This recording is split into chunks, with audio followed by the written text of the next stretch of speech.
नमस्कार दोस्तों, स्वागत है आपका ज्ञान से इतिहास में, जहां हम इतिहास और भू राजनीति की सबसे अहम कड़ियों को जोड़कर आपके सामने रखते हैं। मध्य पूर्व में एक बड़ा बदलाव, लेबनान की सरकार ने हिजबुल्लाह को निशाने पे लिया है। अमेरिका दबाव डाल रहा है, इजराइल पर नकेल कसने की बात हो रही है और पूरा इलाका एक नए मोड़ पर खड़ा है। सवाल यह है कि क्या सच में हिजबुल्लाह को निहत्था किया जा सकेगा और इजराइल मान जाएगा? चलिए पूरी कहानी समझते हैं।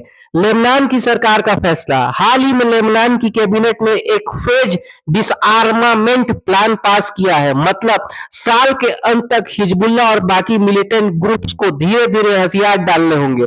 इसके लिए लेबनान आर्मी को रोड मैप बनाने का आदेश दिया गया है।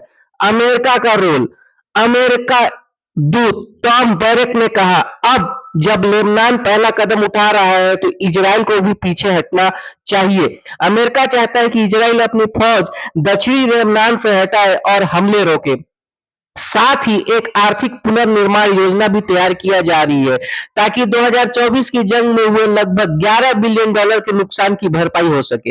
हिजबुल्लाह का जवाब, हिजबुल्लाह ने साफ किया है, हम तब तक हथियार नहीं डालेंगे जब तक इजराइल अपने हमले बंद नहीं करता और पूरी तरीके से पीछे नहीं हटता। संगठन ने चेतावनी भी दी है, अगर जबरन निहत्था करने की कोशिश हुई तो लेबनान में गृह युद्ध भड़क सकता है। इजराइल का रुख, इजराइल की ओर से अभी तक कोई सकारात्मक प्रतिक्रिया नहीं आई है, उल्टा वह अब भी लेबनान पर हवाई हमले कर रहा है। यानी लेबनान की योजना तभी कामयाब होगी जब इजराइल अंतर्राष्ट्रीय दबाव को मानेगा।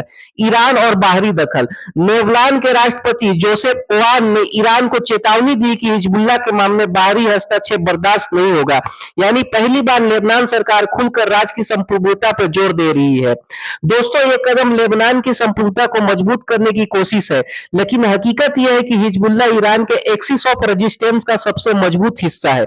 सीरिया की असद सरकार के गिरने के बाद और हमास के गाजा में नष्ट होने के बाद और इराक के पीएमयू के भी सरकारी सेना में शामिल होने की घटनाओं से ईरान का एक्सिस ऑफ रेजिस्टेंस के लिए हिजबुल्लाह बहुत जरूरी है। उम्मीद है आपको यह वीडियो पसंद आया होगा। अपने विचार हमें कमेंट में जरूर बताएं। और हाँ, क्या ईरान की axis of resistance middle east की बदलती हुई जियो पॉलिटिक्स की कंप्लीट एनालिसिस जैसे वीडियो के लिए ज्ञान से इतिहास चैनल को सब्सक्राइब करना ना भूलें। आपका धन्यवाद।